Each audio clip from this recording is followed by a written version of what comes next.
wanna see your face. I wanna know your heart. I wanna walk with you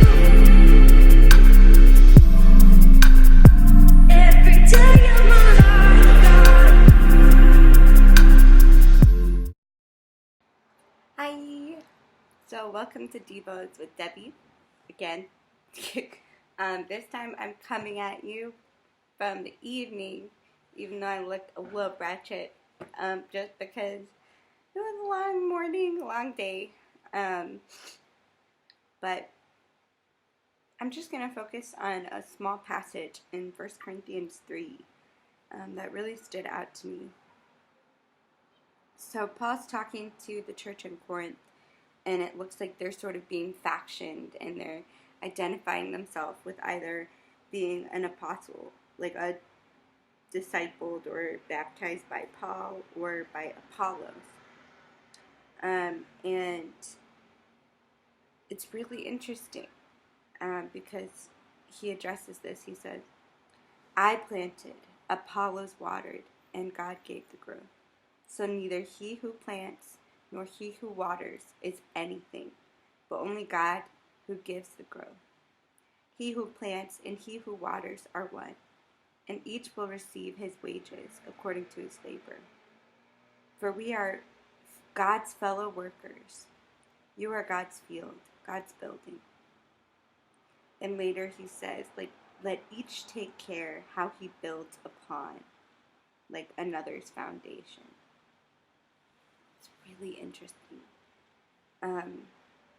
First, it shows like human tendency and how we like gravitate to identifying with who's like spiritually growing us. Like I go to this person's church, or I was mentored by this person, and it's so human focused versus realizing that God is actually the one producing the growth in you.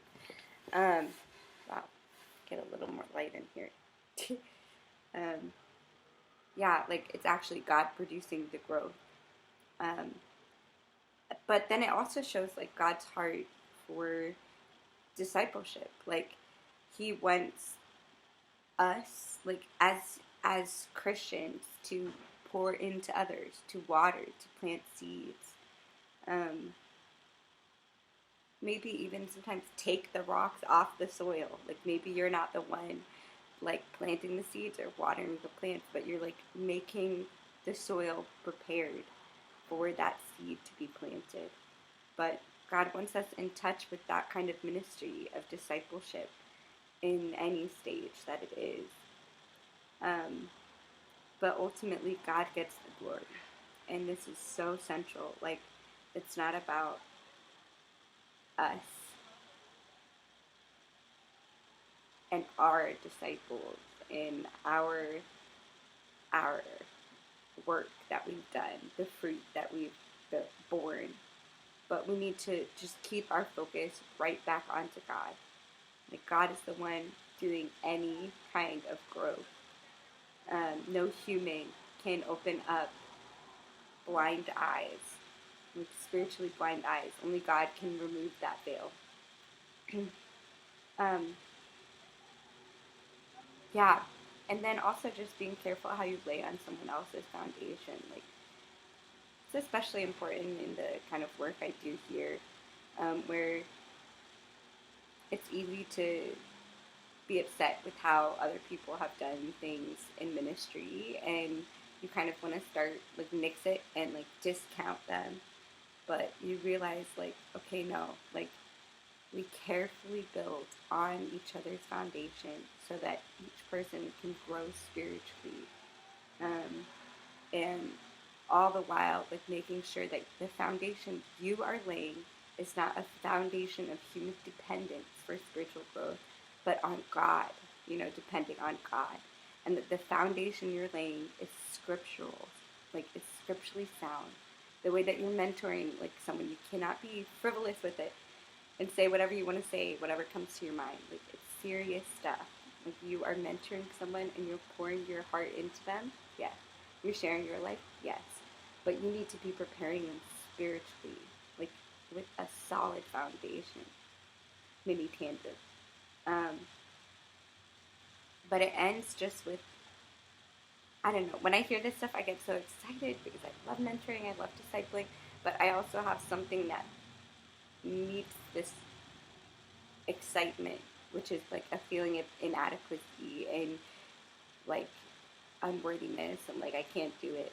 Um, and this really spoke to that insecurity I have, which is uh, 1 Corinthians 3:16. It says, "Do you not know that you are God's temple and that God's Spirit dwells in you?" And just knowing that, like, God chose to bring His presence to you, and He is now in you, which means like if you've accepted the like Christ into your heart and the Holy Spirit, like you have God's presence. And when you go to interact with people, when you just live your daily life, or when you're mentoring, when you're doing, if you do ministry, um, you have God's presence, and that's something that we take care of and we take seriously, but also something that brings us um, peace, knowing that when we're not prepared for a situation, when we um, didn't think up this scenario, or how I would respond in this situation. You have the Holy Spirit. Like, we can be confident that God will bring the words when we need it. He'll bring the giftings we need when we need it. So, small passage, lots to think about. Still, lots to think about. So, glad that you listened to me, or if no one's listening, that's okay. Have a good day.